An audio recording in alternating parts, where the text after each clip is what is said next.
मी प्राध्यापक तुकाराम सोलापुरे लक्ष career institute बार्शीच्या YouTube प्लॅटफॉर्मवर आपले सहर्ष स्वागत करत आहे. सगळ्यासाठी एक आनंदाची बातमी आहे की आपल्या यूट्यूब चॅनलला अवघ्या 25 दिवसामध्ये 1000 सबस्क्रायबर पूर्ण झालेले आहेत. खरं तर मी आपल्या सर्वांचे आभार मानतो. माझ्या यूट्यूब फॅमिलीमध्ये समावेश झालेल्या सर्वांचे मी अभिनंदन करतो. मला इतक्या कमी वेळामध्ये इतका चांगला प्रतिसाद मिळेल असं वाटलं नव्हतं, परंतु तो अपेक्षेपेक्षा चांगला प्रतिसाद या ठिकाणी प्राप्त झालेला आहे. हळूहळू आपण आता 10,000चा टप्पा पार करूया. त्यानंतर जसं जमेल तसं आपण 50,000 1,00,000चा टप्पा पार करूया. हे शेवटी तुमच्या सहभागावर अवलंबून असणार आहे. अनेक पालकांनी, शिक्षकांनी, शिक्षक मित्रांनी, एमपीसी विद्यार्थ्यांनी मागच्या 1 महिन्यामध्ये किंवा 25 दिवसामध्ये मला सातत्यानं फोन केले. सर, तुम्ही खूप चांगले टीचिंग करत आहात, तुम्ही हाडाचे शिक्षक वाटतात, तुमच्या टीचिंगमध्ये व्यावसायिकपणा वाटत नाही. त्याचबरोबर अनेकांनी कमेंटमध्ये पण उल्लेख केलेला आहे, खूप छान शिकवतात. त्याबद्दल मलाही माझ्या शिक्षकी पेशाचा गर्व वाटला, अभिमान वाटला आहे. मित्रहो, आजच्या आपल्या टॉपिकचा विषय फार वेगळा आणि आपल्याला वास्तवतेची जाणीव करून देणार आहे. शक्यतो हे कोणताही युट्यूबर तुम्हाला सांगणार नाही, परंतु मी जे सांगत आहे ते माझ्या टीईटी टॅटच्या क्लासेसच्या माध्यमातून जे मला निदर्शनास आलेलं आहे, वास्तवात दिसण्याचा प्रयत्न होतोय, त्या माध्यमातून मी तुम्हाला सांगण्याचा प्रयत्न करतोय. खूप इंटरेस्टिंग विषय आहे, जेणेकरून तुम्हाला आजपासून अभ्यास करताना ते आणखी त्यामध्ये प्रेरणा मिळू शकते. ह्या टॉपिकचा विषय आहे, हे तुम्हाला माहिती आहे का?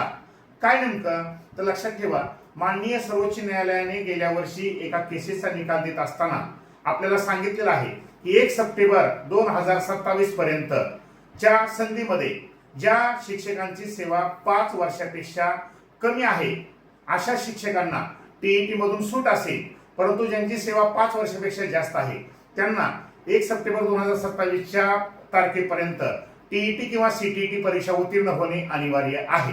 मग आता यातून काय मला सांगायचं आहे, तर यातून लक्षात ठेवा 2 मुद्दे लक्षात येतात. यामध्ये ज्या शिक्षकांना टीईटीची गरज नाही ते विद्यार्थी एक किंवा शिक्षक एक. लक्षात ठेवा मित्रांनो की या व्हिडिओच्या माध्यमातून मला हे सांगायचं आहे, ज्यांना टीईटी परीक्षेची किंवा सीटीईटीची गरज नाही ते खूप चांगल्या पद्धतीनं तयारी करत आहेत. माझ्याकडं अनेक 56 वर्षाचे मॅडम आलेले आहेत, 57 वर्षाचे सर आलेले आहेत, ज्यांना खऱ्या अर्थानं गरज नाही असे शिक्षक.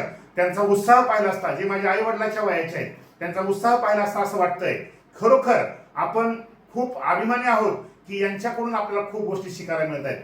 57व्या वर्षी 56व्या वर्षी ते इतकी चांगली तयारी करत आहेत की जेणेकरून ते तरुणाला सुद्धा लाजवेल अशा स्वरूपाची तयारी करत आहेत. त्याचबरोबर जे विद्यार्थी नुकते डीएड बीएड झालेले आहेत किंवा डीएड बीएड करून बाहेर पडले, तेही विद्यार्थी खूप चांगल्या पद्धतीने तयारी करत आहेत.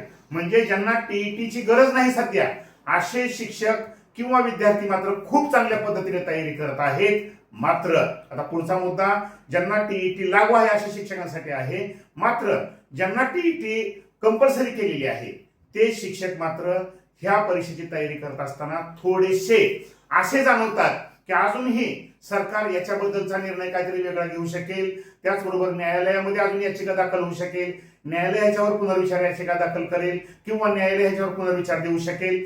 मित्र, खरं सांगतो, ज्या गोष्टी व्हायच्या त्या होतील, परंतु ह्या टीईटी परीक्षेची तयारी करणं आपलं गरजेचं आहे. माननीय न्याय व्यवस्था असेल किंवा सरकार असेल, यांनी जर एखाद्या पात्रता परीक्षेची आपल्याकडून तयारी करण्याची अपेक्षा ठेवली असेल तर ते करणं आपलं कर्तव्य आहे. यश अपयश हे आपल्या हातामध्ये नाही. विशेष म्हणजे आता नुकतेच सीटीईटीची पण जाहिरात निघालेली आहे. म्हणजे 1 सप्टेंबर 2027 पर्यंत तुम्हाला 5 ते 6 संधी मिळतात. त्यामुळे बाकीच्या कुठल्याही डोक्यात विचार न आणता टीईटी परीक्षेची जर चांगली तयारी केली तर तुम्हाला चांगल्या पद्धतीने यश मिळू शकेल. म्हणून जे विद्यार्थ्यांना टीईटीची गरज नाही त्याच विद्यार्थ्यासारखी आपणही ज्यांना गरज आहे अशा विद्यार्थ्यांनी डोक्यात कुठलाही संभ्रम न घेता काय करा, टीईटी चांगल्या पद्धतीने तयारी करा. अभ्यास कधीही वाया जात नाही, हा माझा स्वतःचा अनुभव आहे.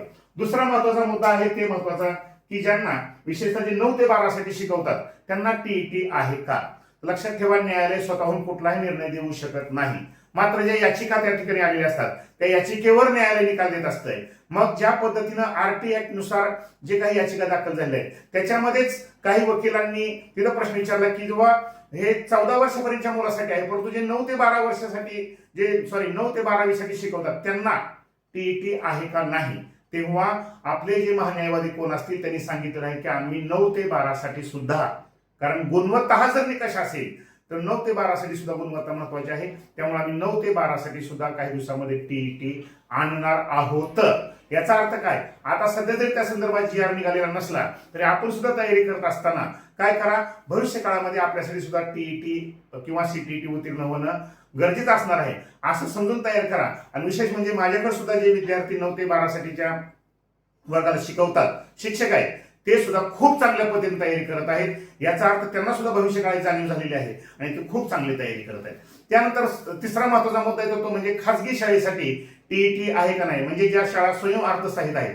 लक्षात ठेवा, आरटी ऍक्ट नुसार ज्या पद्धतीनं खासगी इंग्लिश मिडियमच्या शाळेमध्ये प्रवेश होतो त्याच पद्धतीनं तिथं गुणवत्ता सुद्धा महत्वाची आहे. मग त्या स्वयं अर्थसहाय्यित शाळा कुठल्या का असेना, त्या मराठी मिडियमच्या असो, सेमीच्या असो किंवा इंग्लिश मिडियमच्या असो, त्या ठिकाणी सुद्धा जर गुणवत्ता हाच निकष लावला असेल तर तिथं सुद्धा भविष्य काळामध्ये टीईटी किंवा सीईटी येऊ शकते. विशेषतः अशा शाळेमध्ये हे प्रायव्हेट शाळा असल्यामुळे इथं जे शिक्षक शिकवतात त्या शिक्षकांना तर भविष्य काळामध्ये टॅट सारख्या परीक्षा असतात, त्यांना जिल्हा परिषद शाळेमध्ये किंवा गव्हर्नमेंटच्या शाळेमध्ये शिकवायला जायचं असतंय.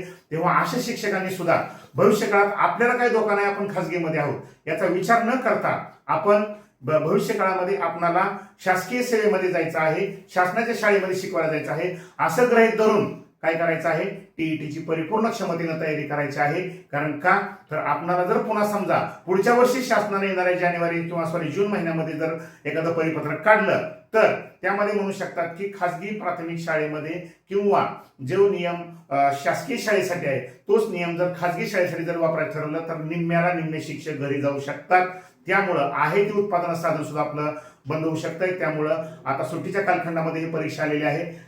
एज्युकेशनल इयर सुरू व्हायच्या दरम्यान ही परीक्षा असल्यामुळे तुम्हाला 1.5 ते 2 महिना चांगला मिळालेला आहे किंवा अजूनही 40-45 दिवस परीक्षा शिल्लक आहे. त्यामुळे खूप चांगल्या पद्धतीने तयारी करा, जेणेकरून कुठलं जरी परिपत्रक आलं तर त्या परिपत्रकामध्ये आपण अडकता कामा नये. सदरचा व्हिडिओ जर तुम्हाला आवडला असेल तर लाईक करा, शेअर करा, सबस्क्राईब